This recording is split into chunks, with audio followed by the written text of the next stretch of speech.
বসন্তের এই সুন্দর সকালে আপনাদের স্বাগত। কেমন আছেন আপনারা? আশা করি ভালো আছেন, আমিও ভালো আছি। তো খুব সকাল সকাল উঠে পড়েছি। ওই দেখুন কোকিল ডাকছে, কি সুন্দর, ন্যাচারাল, একদম অরিজিনাল আমাদের এখানে। কারণ মেমারির এটা একটু গ্রাম্য সাইড, প্রত্যেক বাড়িতেই অনেক অনেক গাছপালা আছে। এই সময় প্রত্যেক বাড়িতেই কোকিল আসছে, গাছে বসছে, ডাকছে। দেখতেই পাচ্ছেন প্রত্যেক বাড়িতেই প্রায় অনেক গাছ, প্রত্যেকের বাড়িতে কিছু না কিছু গাছ আছে। সেই গাছে এখন গাছে গাছে পাখি, ফুল, কচি পাতা, এইসব মিলিয়ে একটা সকালের চারিদিকে একটা আবছা ধোঁয়া ধোঁয়া ভাব। এই ফাল্গুন চৈত্র মাসের বসন্তের সকালটা ভীষণই মনোরম লাগে, কি বলুন বন্ধুরা? আপনারা যারা খুব সকাল সকাল ওঠেন আমার মতো রান্নাবান্না করার জন্য, কাজকর্ম করার জন্য, একা মানুষ, তারা তো এইসবগুলো উপভোগ করবেনই, তাই না? তো চলুন এবার কাজকর্মে হাত দেওয়া যাক। তো ওইদিকে ঝাটপালা দিয়ে চলে এলাম। এখন তাদের ঘাস হয়েছে, ছেড়ে দিতে হবে, জানেন তো? এখানে বাচ্চুই কুটকর্ম কাজ জন্য, বাচ্চুই অবশ্যই ভালো করে, ওকেই বলতে হবে তুলে দিতে। চলুন ঝাটপালাটা দেওয়া হয়ে গেল।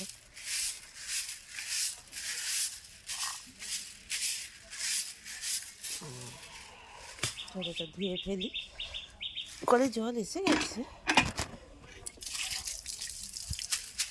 ছাতাটা একটু ভালো করে ধুয়ে রাখতে হয়, নাহলে অভিশাপ দেবে। গোলাপটা কি মধুর, কি মনোরম, কি দেখতে হয়েছে। আবার একটা হচ্ছে, দেখুন ফুটতে শুরু করেছে, আবার একটা কুঁড়ি দেখা দিয়ে দিয়েছে। আর এখানে এখানে তো লাল গোলাপ অগুন্তি, বললাম না, সারা শীতটাই ফুলই আমাকে দিয়ে এলো। কি সুন্দর এই বসন্তের এই সকালটা। আজকে মেঘলা আকাশ, জানেন, কই পূবের আকাশ হালকা আপনার রং ধরেছে, সূর্যের আলোর ছটা দেখা যাচ্ছে, কিন্তু মেঘলা আকাশ মনে হচ্ছে। তো ভাবি উঠে পড়েছি, 3 কাপ চা বানিয়ে নিচ্ছি। তো চলুন, ভীষণ তাড়াতাড়ি আছে, যে বললাম না, একা মানুষের কী হয় বলুন তো, সব গুছিয়ে গাছি গন্তব্যস্থলে পৌঁছাতে অনেক দেরি হয়ে যায়। তারা যতই তারা দিই কই রে আয় রে এসোগো এসোগো, আসুন গো, কিছুতেই পসিবল হয়ে ওঠে না। তো চলুন, যাই হোক, সব গুছানো গাছানো হয়ে গেছে, ঘরদরটা ঝাঁপ দিলেই এবার আমার মোটামুটি হয়ে যাবে, কাপড় চোপড় পরে ফেলবো। সকাল উঠে বেশ জামা কাপড়গুলো, বাচ্চুর সব জামা প্যান্ট সব কাচাকুচি হয়ে গেছে, দিয়ে দিয়েছি, বাসনপত্র মেজে ফেলেছি। এবার বাচ্চুবাবু বেশ খানিকক্ষণ আগেই বাজারগুলো, সবজি বাজারগুলো নিয়ে এসছে, যেহেতু আজকে এক জায়গায় বেরোবো। তো শাকগুলো এনে রোদেতে রেখে দিয়েছে, শাকগুলো নেতিয়ে গেল, আর এই সবজি নিয়ে এসছে। তো আমি ভিডিওটা বেশি বাড়াবো না বলে সবজিগুলো কী কী এনেছে আমি দেখাচ্ছি না। এখানে পেঁয়াজ, আলু, আদা, রসুন, পেঁয়াজ সবই আছে। তো আমি যাব একটা জায়গায়। তো একার সংসারে কি হয় বলুন তো, একার সংসারে কোথাও বেরোতে গেলেই সেই সাজিয়ে গুজিয়ে একবারে সব কিছু ঠিকঠাক করে রেখে দিয়ে যেতেই গন্তব্যস্থলে পৌঁছাতে কত আমাদের দেরি হয়ে যায়। এই একা মানুষ যদি হয়, জানেন তো, এই এক ঝামেলা হয় যে সকাল সকাল সেখানে গিয়ে পৌঁছাবো, তারা যতই বলুক আয় তাড়াতাড়ি আয়, সেটা কিন্তু পসিবল হয় না, তাই না বলুন বন্ধুরা? তো চলুন তাড়াতাড়ি গুছিয়ে গেছি নিই, তারপর কাপড় চোপড় পরে নিই। বাবি প্যাক করে দিয়েছি, লাঞ্চ প্যাক করে দিয়েছি। তো এইবার আমরা ঝপঝপ করে বাবির সঙ্গেই বেরিয়ে পড়বো। চলুন তো চললাম, সব গুছিয়ে গেছে, গন্তব্যস্থলের দিকে। বাবি এখানে বসে আছে, বাচ্চাবাবু আমার সঙ্গে যাচ্ছে। তো চলুন এবার বেরিয়ে পড়লাম।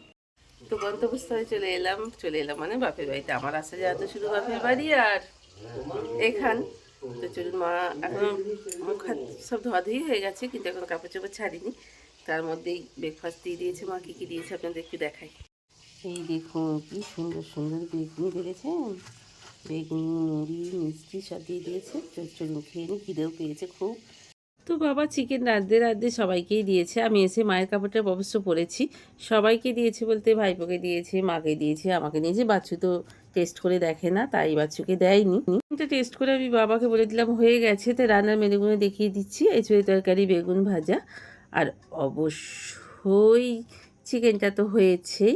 তো এখানে এলে তো চিকেন তো আছেই, ওটা তো হবেই মাস্ট। তো যাই হোক, আর ভাতের হাঁড়িতে ভাতটা আর কি দেখাবো, তাহলেও আপনাদের একবার দেখিয়ে দিই। ভাতটা না দেখালে তো লাঞ্চটা পরিপূর্ণ দেখানো হয় না, তাই না বলুন না? আমাদের বাঙালিদের ভাত ছাড়া তো চলে না। তো চলুন এইবার আমি এখানে এলেই মা বাবা চেষ্টা করে খুব তাড়াতাড়ি খেতে দিয়ে দেওয়া 12:30টার মধ্যে, যেহেতু আমি তাড়াতাড়ি খাই অসুস্থ বলে, ওষুধ খাই বলে। তো মা ভাত বাড়তে শুরু করে দিয়েছে। তো মায়ের হাতে ভাতটা মানে খেতে একটু অন্যরকমই লাগে। যাই হোক, মা একে একে দিচ্ছে, বয়স হয়েছে তো আস্তে আস্তে দিচ্ছে, আমি বসে বসে দেখছি। আমারই দেওয়ার কথা, কিন্তু এক এক সময় মনে হয় নিজে বেড়ে খাই তো প্রত্যেক দিন দুবেলায়, তাই মা বা কেউ যদি একটু দুটো বেড়ে দেয়। আমাদের মতো তো অনেকেই আছেন, কি বলুন আপনারা, নিশ্চয়ই আমার কথায় একমত হবেন। তো কেউ বেড়ে দিলে দুটো খেতে খুব ভালো ভালো। তো যাই হোক, এখানে খেতে বসে পড়েছি। মা বাবুকে দিচ্ছে আর বাইরে খাবে মা, আর এখানে বাচ্চু, আমি, সামনে বাবার ভাত বাড়া আছে, ভাইপো পাশে বসেছে। তো আমরা চারজনে ঘরের এখানেই টিভি দেখতে দেখতে খাচ্ছি। তো চলুন লাঞ্চটা করে নিই। বেগুন ভাজা, এঁচড়ের তরকারি। এঁচড়ের তরকারিটা ভীষণই সুন্দর হয়েছে। তো বাবা একটা এঁচড়ের তরকারিটা একটু অন্যরকম করেছে, এঁচড়ের বুকুগুলো বাদ দেয়নি, বেশ ভালো লাগলো তরকারিটা খেতে। তো খাওয়া দাওয়া শেষ করে বিশ্রাম করে নিয়ে বাড়ি যাওয়ার পালা। তা আমি সঙ্গে করে আবির কিনেই নিয়ে এসেছিলাম, বহু বছর পর, আজকে 28 বছর পর বাবা মায়ের পায়ে একটু আবির দেবো। এই বুড়োবেলায় এই অনুষ্ঠান, এই আবির খেলা, বাবা মার পায়ে আবির দিয়ে, তারপরে সারাদিন এসে ছুটোছুটি রং খেলা, সব আজকে মনে পড়ছে। বহু বছর পরে এই সুযোগ পেয়ে পেয়ে গেছি। তো অনেকেই তো রাস্তাঘাটে কয়েকদিন আগে থেকে বাচ্চুকে তো কোটেতেই আবির দিয়ে দিয়েছে 3-4 দিন আগে, যেহেতু ছুটি পড়ে গেছে ওদের 3-4 দিনের জন্য। তাই ও তো মেয়েকে চলেই এসছে। আজ মা বাবা বেরিয়ে পড়েছি এবং স্টেশনে চলেও এসেছি, স্টেশনে এসে বসে আছি। তো এখানে এখন বাজে ঘড়িতে 5টা 10 নাগাদ, এখনও ট্রেন আসেনি। তো কী সুন্দর সূর্যটা মাথার ওপরে বেশ দেখা যাচ্ছে, বেশ ভালো লাগছে। তো চলুন ট্রেন এলে এবার বাড়ির পথে রওনা। ট্রেনে উঠে পড়েছি এবং লোকাল কামরায় যেমন হয় সেইভাবেই বসে আছি।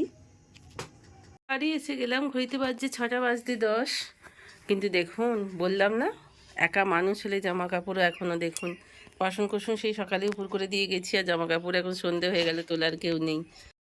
মা কি দিয়েছে একটু দেখি, বললো দিয়েছি বাবির জন্য। বাবা ঘুঁটে দিয়েছে, তাহলে তো কিছু দিয়েছে, দেখি তো। ও, বোতলের জলটা আমার, ওই দেখুন কি দিয়েছে গো ব্যাগে বন্ধুরা, দেখি একবার, দাঁড়ান।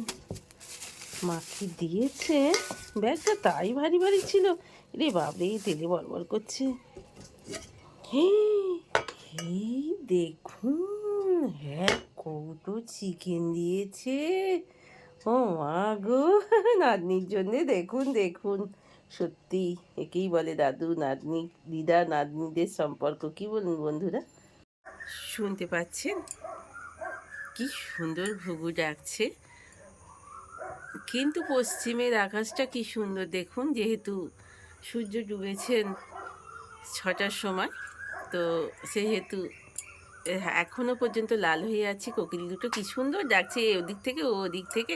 কিন্তু আজকে কি বলুন তো, আজকে বুড়ির ঘর পোড়ানো, আজ আমাদের ন্যাড়া পোড়া, কাল আমাদের দোল, পূর্ণিমাতে চাঁদ উঠেছে, বলো হরি বল।